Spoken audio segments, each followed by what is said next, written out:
প্রচণ্ড গরম আর আর্দ্রতাজনিত অস্বস্তিতে কার্যত নাজেহাল রাজ্যবাসী।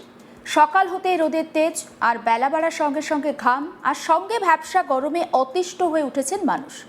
রাস্তাঘাট, বাসস্ট্যান্ড, লোকাল ট্রেন, অফিস পাড়া থেকে বাজার, সর্বত্র একটাই প্রশ্ন, সেটা হচ্ছে মানুষের মুখে মুখে ঘুরছে যে প্রশ্ন, স্বস্তির বৃষ্টি কবে নামবে, কবে মিলবে এই দাবদাহ থেকে আর অস্বস্তি থেকে মুক্তি।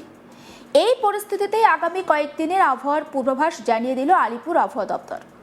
হাওয়া অফিসের তরফে স্পষ্ট জানানো হয়েছে, দক্ষিণবঙ্গে এখনই গরম থেকে স্বস্তি মিলছে না। আগামী বুধবার পর্যন্ত গরম এবং অস্বস্তিকর আবহাওয়া বজায় থাকবে বলেই পূর্বাভাস।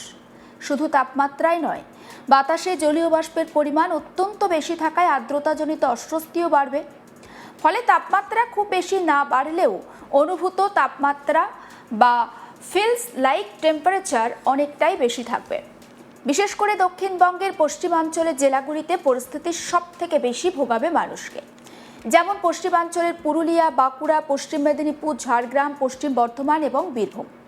এই জেলাগুলিতে গরম আর ভ্যাপসা আবহাওয়ার দাপট একেবারে চরমে পৌঁছাতে পারে। দুপুরের দিকে রাস্তায় বেরোনো কঠিন হয়ে উঠতে পারে বলেই আশঙ্কা।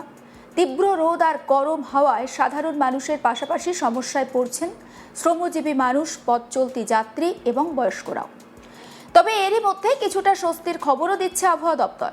পশ্চিমের কয়েকটি জেলায় বজ্রবিদ্যুৎ সহ বৃষ্টির সম্ভাবনা রয়েছে।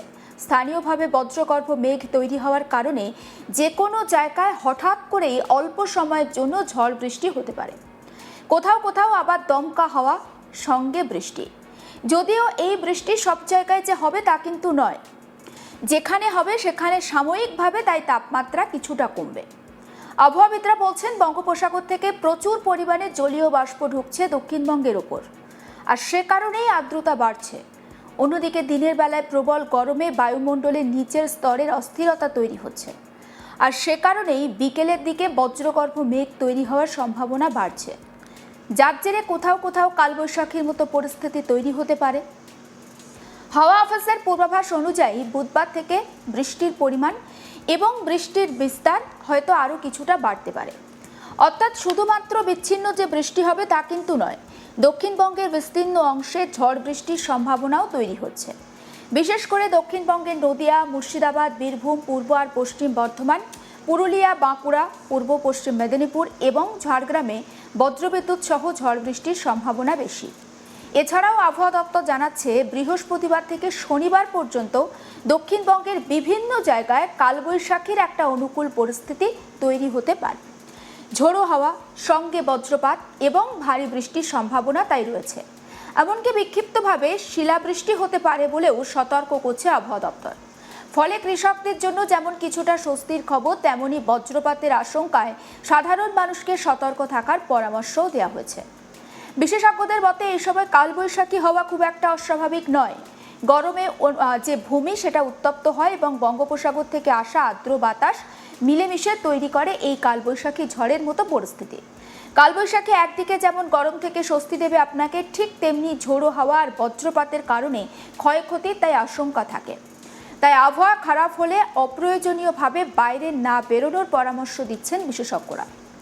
এদিকে সোমবার শহর কলকাতা এবং সংলগ্ন এলাকার আকাশ আংশিক মেঘলা থাকতে পারে। সকাল থেকে ভ্যাপসা গরম, দুপুরের দিকে রোদের তেজ বাড়লেও বিকেল বা সন্ধ্যের দিকে কিছু এলাকায় বজ্রবিদ্যুৎ সহ ঝড় বৃষ্টির সম্ভাবনা রয়েছে। কলকাতার বিভিন্ন এলাকায় হঠাৎ করে ঝোড়ো হাওয়া আর বিক্ষিপ্ত বৃষ্টি হতে পারে। আলিপুর আবহাওয়া দপ্তরের পূর্বাভাস অনুযায়ী সোমবার শহরের সর্বোচ্চ তাপমাত্রা থাকতে পারে প্রায় 35.4 ডিগ্রি সেলসিয়াস। অন্যদিকে সর্বনিম্ন তাপমাত্রা প্রায় 30 ডিগ্রি সেলসিয়াসের আশেপাশে থাকতে পারে, যা স্বাভাবিকের থেকে প্রায় 3 ডিগ্রি বেশি। ফলে রাতের দিকেও খুব একটা স্বস্তি মিলবে না বলেই আশঙ্কা। সাধারণত রাতের তাপমাত্রা কমলে কিছুটা আরাম মেলে, কিন্তু এবার রাতেও গরম আর্দ্রতার কারণে ঘুমের সমস্যা দেখা দিতে পারে বহু মানুষের। কলকাতা শহরের পাশাপাশি হাওড়া, হুগলি, উত্তর ও দক্ষিণ 24 পরগনা এই সমস্ত জায়গাতেও একই ধরনের আবহাওয়া থাকবে। দিনের বেলা প্রচণ্ড অস্বস্তি থাকলেও বিকেলের দিকে কোথাও কোথাও বজ্রগর্ভ মেঘ তৈরি হয়ে ঝড় বৃষ্টির সম্ভাবনা রয়েছে। এই বিষয়ে আবহাওয়াবিদ সৌরিশ ব্যানার্জি ঠিক কি বলছেন শোনাবো আপনাদের। দক্ষিণবঙ্গের জেলাগুলোতে প্রধানত পশ্চিমের জেলাগুলো যেমন পূর্ব পশ্চিম বর্ধমান, বীরভূম, বাঁকুড়া, পুরুলিয়া, সেই সাথে মুর্শিদাবাদ, নদিয়া, এই জেলাগুলো বিক্ষিপ্তভাবে হালকা থেকে মাঝারি ধরনের বৃষ্টিপাতের সম্ভাবনা থাকবে, দু এক জায়গায় বজ্রবিদ্যুৎ এবং দমকা হাওয়ার সম্ভাবনা থাকছে। অন্যান্য জেলাগুলো বৃষ্টিপাতের সম্ভাবনা মেনলি স্থানীয়ভাবে হালকা ধরনের দিয়ে আছে, অর্থাৎ অন্যান্য জেলাগুলোর সম্ভাবনা কমের দিকে হলেও সেটা স্থানীয়ভাবে এবং হালকা হবে। বৃষ্টিপাতের সম্ভাবনা দক্ষিণবঙ্গে বাড়বে মেনলি 27 তারিখ থেকে 29 তারিখের মধ্যে। এই পিরিয়ডটায় দক্ষিণবঙ্গের সব জেলাগুলোতে প্রভাব থাকার সম্ভাবনা রয়েছে। বজ্রবিদ্যুৎ সহ বৃষ্টিপাত, দমকা হাওয়া এবং হালকা থেকে মাঝারি ধরনের বৃষ্টিপাতের সম্ভাবনা থাকবে 27 থেকে 29 তারিখের মধ্যে।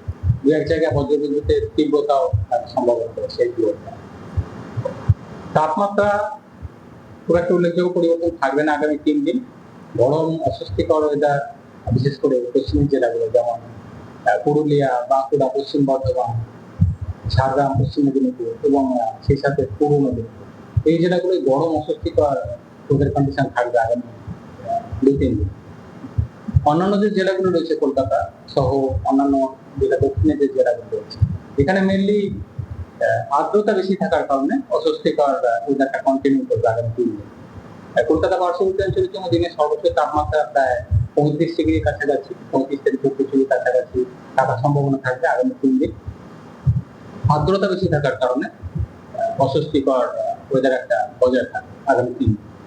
বৃষ্টিপাতের সম্ভাবনা কলকাতা পার্শ্ববর্তী অঞ্চলের জন্য আগামী 3 দিন সম্ভাবনা কমে থাকলেও সেটা খুব স্থানীয়ভাবে এবং খুব স্বল্পস্থায়ী বা হালকাভাবে সম্ভাবনা কমে দিকেই থাকে।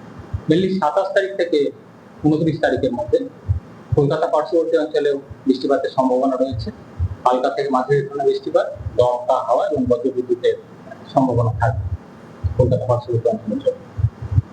তাপমাত্রা কিছুটা কমবে ওই পিরিয়ডে, অর্থাৎ 27 তারিখ থেকে পরবর্তী 2-3 দিন কিছুটা কমবে দিনের তাপমাত্রা 2 থেকে 3 ডিগ্রি।